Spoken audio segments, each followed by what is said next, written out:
Hello, hello, hello. Welcome back to another edition of Live with the Chamber. My name is Jack Theria. My pronouns are he, him, his. I am the membership and events coordinator for the Wisconsin LGBT Chamber of Commerce. Thank you so much for joining us live or whenever you're choosing to watch this. We do appreciate you. Hope everyone is going set for a great weekend. I want to mention, in terms of other videos that we have here on Facebook, we just had our business leaders breakfast with Justin Nelson, the CEO and president of the National LGBT Chamber of Commerce. It was a great conversation that is on our video page here on Facebook. Feel free to check that out. Great conversation had with Jason as well. I do want to mention, we also have our virtual career fair. That's happening next Tuesday. It's noon to 3 p.m. Registration is required, encouraged, all the things. You can go ahead and do that. There are still spots for businesses to join, but very few. So do reach out to us as soon as possible about that.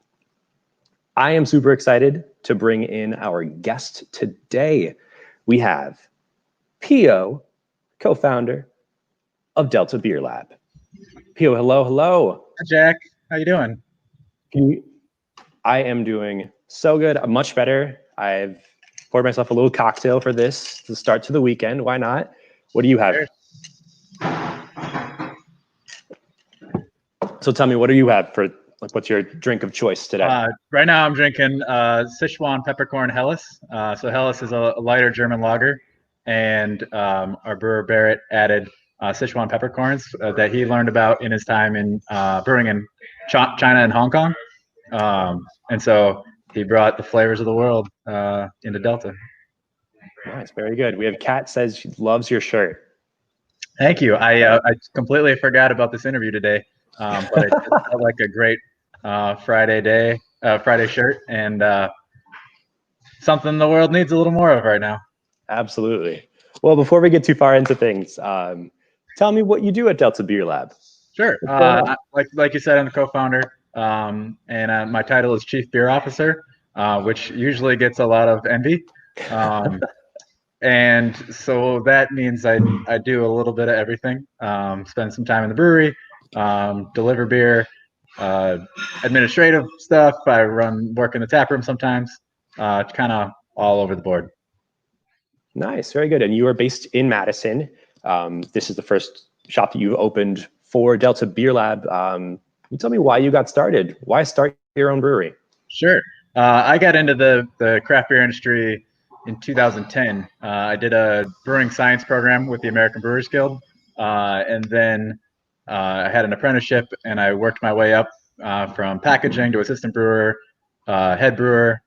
And then I built a brewery for a restaurant company in Minneapolis. And so I always had an entrepreneurial spirit, and I wanted to work my way through the industry. I wanted to know all the facets of our business, so that when I finally got to the point where Delta would be born, not that it had that name back then, that we would be prepared, come out the gate with quality beer, and be able to fulfill a need in the community, whatever need that would have been 10 years ago. That all kind of developed over time. Right. I mean, that brings up a good point. So what is what does that mean to you for Delta Beer Lab? Sure. What is being sponsored about? So Delta, well, first of all, the name comes from the mathematical and chemical symbol for change, and that is the triangle. So I'll take you a little later into the bar, and I'll show you that the bar is triangle shaped. The cloud above it is triangle shaped. There's a lot of elements of scientific theme involved. But we look at the brewery where I'm at right now. You can see our big fermenters back there. There's the boil kettle and the mash tun. The brewery is a laboratory where we can change 4 simple ingredients into a wide variety of beers. But the tap room is a laboratory for social change, where we can bring people together and allow for conversations and new ideas. And our mission is to expand the craft beer community without barriers to gender, race, or sexual orientation. So all the components of social change that we're interested in are built right into our mission. All decisions go right through the mission. If something was In contrast to that, we wouldn't do it, regardless of money, because what matters is bringing people together and building people up. Absolutely. We often talk about how a rising tide lifts all ships, and that might be cliche to some, but it really makes a difference when everybody's on board with that concept. Absolutely. Something that I do want to point out and applaud that you do is that your restrooms at Delta Beer Lab are all gender neutral. They are. You want to go to the bathroom? Let's go to the bathroom. All right. It'll take me a little bit there, so you can ask a question in between. Yeah, absolutely. I do. Another point I want to mention that I love that you all do at Delta Beer Lab is that you don't technically accept tips for your bartenders. Instead, any money that is tipped goes to a nonprofit or a charity, which is something that I love that you do. And things have changed the last few months with that, but I'll let you go ahead and tell everyone else about that. Sure. Yeah, that's absolutely right. Since we opened up, we chose to pay all of our employees a living wage plus revenue sharing, right? Like a thing that should have happened. And because of that, we did not allow for tipping of our beer tenders.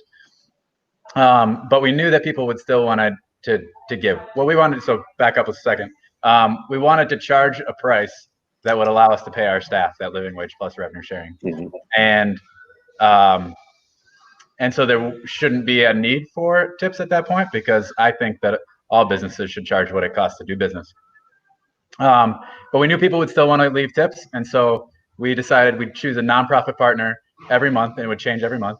And all the tips or donations would be directed to that organization. They do an event at the beginning of the month. The more they participate, the more money they make, which we saw evidenced last November when Briar Patch Youth Services was our nonprofit. And they did a brat fry, and they kick off a brat fry. There was another pop-up. Their staff came out a few times, and so our guests got to interact with them. And we had Thanksgiving in there where we did a community dinner for free. So lots of donations came in at that time.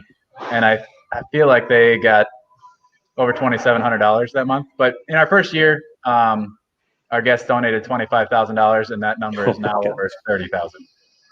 Well, all right. On top of buying beer and frozen pizzas and merchandise and stuff, our community really supported that. So in the last 3 months, because of COVID, and we were reduced to just selling to-go beer, we decided that our staff would be our nonprofit partner. So we actually did take tips. We had a place for people to donate online.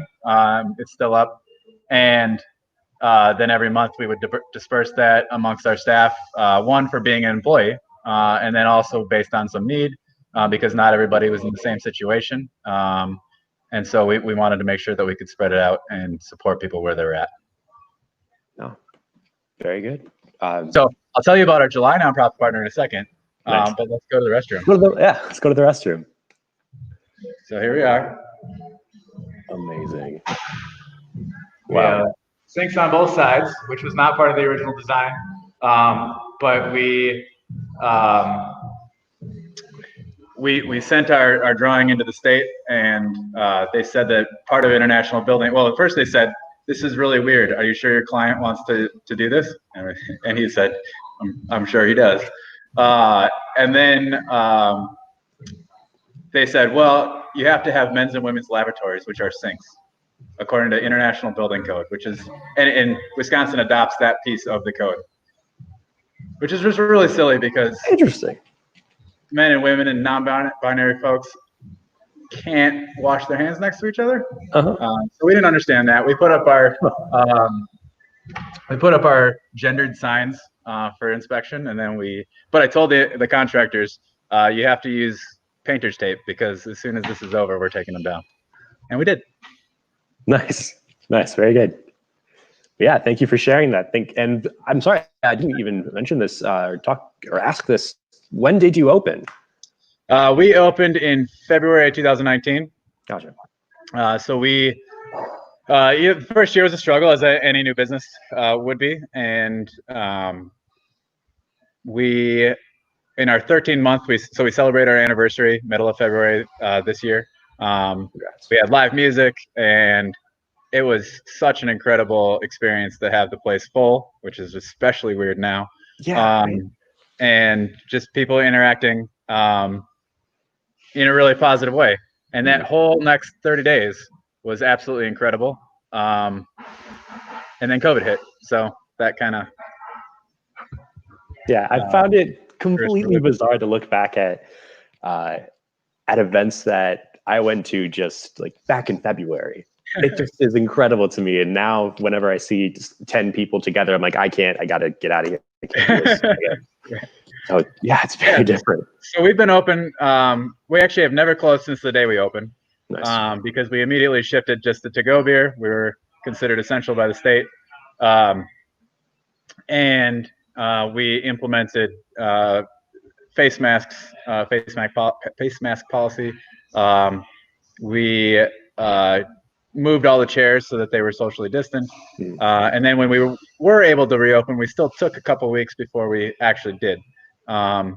Because we were really conscious of making sure that our people that folks are protected, whether they're a long-term guest or whether they're new to us. And we actually found a lot of new people that have never been to Delta that came during the pandemic, which is absolutely incredible. But we only operate 2 to 6 p.m. Every day now. Folks come in for to-go beer.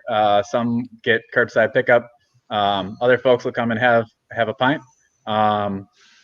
And so we just have like 2 chairs next to each other at the bar, and then those 2 chairs are 6 feet apart from the next 2 chairs.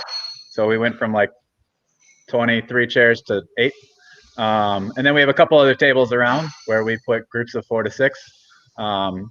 And 6 is our max per group. All those groups are spaced 6 feet apart. And one of the cool things that actually has come from the reopening phase is pop-ups. So right after the murder of George Floyd, I was telling you earlier, I'm going to talk about this and I'm going to start crying. One of our March nonprofit partner, which was the Wisconsin Alliance for Women's Health, approached us about doing a pop-up. They were given, after the 2016 election, which we all remember, they were granted the copyright or the trademark from a Madison artist for the Kindness is Everything art, which looks a little bit like this. And so we started selling yard signs when they were our nonprofit partner. And they wanted to do a pop-up where they could spread the message that Black Lives Matter and that women's rights are human rights, that love is love and kindness is everything. And so shortly after that, we put them up in the parking lot, and hundreds of people came, socially distanced, wearing masks, bought merch, put yard signs out, and really just spreading the word that this is what our community believes. That's what our households believe. That's what these businesses believe. And so we've done a couple pop-ups like that. Right now, Lafayette High School from Madison they made Black Lives Matter t-shirts, and they approached us a couple days ago and said, hey, we need a place for people to come and pick up their t-shirts that they ordered, and then we want to do it at Delta. And so awesome. They're here right now in the tap room handing out pre-ordered t-shirts. And we've done, actually tomorrow we have our first like CSA pickup. So a farmer wanted a nicer spot where the community could come, pick up their produce, have a pint, and head home. So the pop-up thing is really cool because it is bringing all these people from different walks of life together in our space, but also respectful of the times and the pandemic that we're dealing with. Phil, you're going to make me cry. That's lovely. That's amazing. Thank you for creating this space. That's incredible. So, since you took another sip of beer, I want to ask you, what's a smooth transition? What's your favorite beer that you brew at Delta? Oh, my favorite beer. Actually, we're not making it this year. It's Belgian wheat beer. It's kind of Hoegaarden would be the closest or the exemplary beer of the style because it was the first wheat beer, and that's from Belgium. And it's a wheat beer with Belgian yeast, but a really specific strain of Belgian yeast that is really fruity, but doesn't have some of the phenolic compounds that other Belgian beers do. And then we spice it with orange peel and coriander, so it's light, refreshing, a little creamy, and it's so good. But to make it for the whole summer, you got to make smaller batches, and then we wouldn't be able to maintain this year. But it'll come back next year as long as we are in a different situation. But yeah, so that's my favorite beer. We have like 12 beers on right now. So my favorite beer at the moment is called Dirty Chai Coffee Brown, and so it's our coffee infused brown ale that we add a chai mix to, and it's so good even in the morning. And like we were canning one day. Sorry if I am going on tangent, but we were canning one day. And like, what beer should we start with? And I was thinking about it, and like, Dirty Chai, because I want to drink some right now. That's awesome. Yeah. That's great. I did some Facebook stalking of Delta Beer Lab. I noticed that you all were doing, this might have been a few weeks ago, but you were doing virtual taste testing. Yeah, we actually had one just last night. So our second virtual tasting was last night.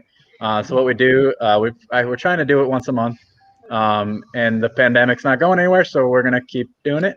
But what we do is we sell the experience on our website, on our store, and then you come in and pick up a mixed 4-pack that we select for that tasting, and then you'll get emailed a Zoom link to have an experience with our brewer Barrett, to go through the flavor profiles, ask a bunch of questions. It's generally a smaller group, like 15 to 20 people, and so you can get personal and ask questions. And yeah, I mean, there's a lag that technology has, but it's been received well the first 2 times, and so we'll keep doing it. That's awesome. That's something that I so wish I could do. I'm in the Milwaukee area, so all you Madison area folks or beyond, go out, drive to Delta Beer Lab, get that 4-pack, get that conversation. That sounds. There's a fun thing that's coming up next week. We decided that, well, it started as a way to introduce more people to our brand, and then it kind of divulged into like, hey, Independence Day, let's do a thing for that, light summer beers. And we decided to do a mixed 4-pack that's going to come out in liquor stores in the Madison area, starting Tuesday, Wednesday, Thursday of next week. We'll have it at the tap room starting Tuesday, and it has Golden Ale, which has been gone since the pandemic started, because of production issues. Like, we have to balance what we make and what we don't make. So Golden Ale, which is a real big favorite year-round beer. Session IPA, Sichuan Helles, which is what I'm drinking right now, and the Goza, which is a kettle soured beer. And so $7.04 plus tax for Independence Day, and nice. A great introduction to some of our summer beers. All right, Madison, you know what to do. It kind of worked out that way. Yeah, I love it. No, Madison, you know what to do. I have friends and family in Madison. If you're watching, please save me a 4-pack. Much appreciated. I'll get to it at some point. But as we close out, recently we had a talk, you and I, just like this, sure did. When we were interviewing for you to become a certified LGBT business enterprise, certified by the National LGBT Chamber of Commerce. So why did you decide to become an LGBTBE? First of all, Jack, do you remember who joined us on that experience? I do. Was it Barack Obama? It was Barack Obama. I thought we were going to keep that a secret, but wow, Barack Obama. Well, he was wearing a pride shirt, I think, that day. Amazing. But no, why? Yeah. So we wanted to join as soon as we opened. We joined the Wisconsin LGBT Chamber because, as it's probably evident right now, we are an LGBTQ+ owned business. We put it into our mission to support our community, as well as supporting everybody, being welcoming of everybody. And we thought that it would be a great way to connect with other businesses, to connect with people in the community and beyond the community. Some of my favorite activities that the chamber puts on are the coffee connections in the morning, and there's a on tap, I think we call it Madison on Tap program, for some happy hour stuff. But that coffee connection is a really great way to start the day.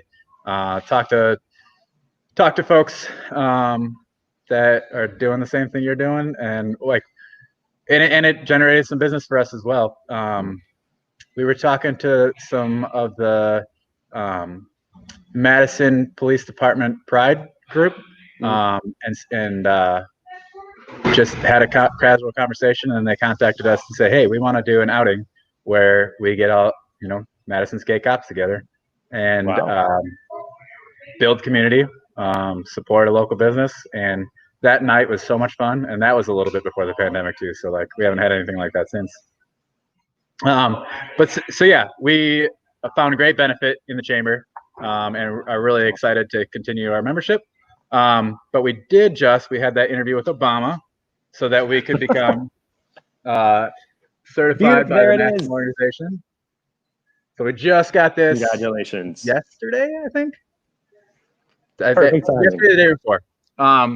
But for us, it's a recognition of our values, a recognition of being proud of who we are, and that we have a voice and that we can be a part of the community.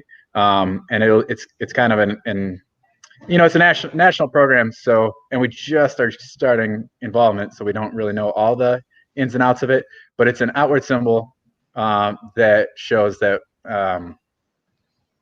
we further stand behind our values. And so we're so excited to be a part of it. Oh, lovely. Thank you so much for sharing that. Congratulations again. Thank you. And yeah, as we wrap up, I just have one last question, just a fun little pop in there. What are you binge watching? So I think you can find it on YouTube. There was a Broadway play from John Mulaney and Nick Kroll called Oh Hello. And so a couple months ago, they released Oh Hello, the podcast. And they took a lot of their Broadway shtick and put it into a podcast where they're analyzing the life and times and the death of Princess Diana, which has absolutely nothing to do with the comedy that's actually there. It's just like the storyline that carries you through every episode. They're like 35 minutes each, and every episode I'm laughing out loud. It's the way those two guys work together is absolutely incredible. So check out Oh Hello, the podcast. I love that. I'm glad that brings you joy. You bring me joy. Thank you so much for agreeing to go on Live with the Chamber. With that, everyone, the ticker has been saying Delta Beer Lab is open 2 to 6 p.m. We're open right now. Open right now. Come on over. Let them know that the chamber sent you. That's absolutely great. But thanks, Theo, Jack. Thank you again. Everyone, have a great, safe weekend. Stay hydrated. Cheers. Bye. Cheers. All right.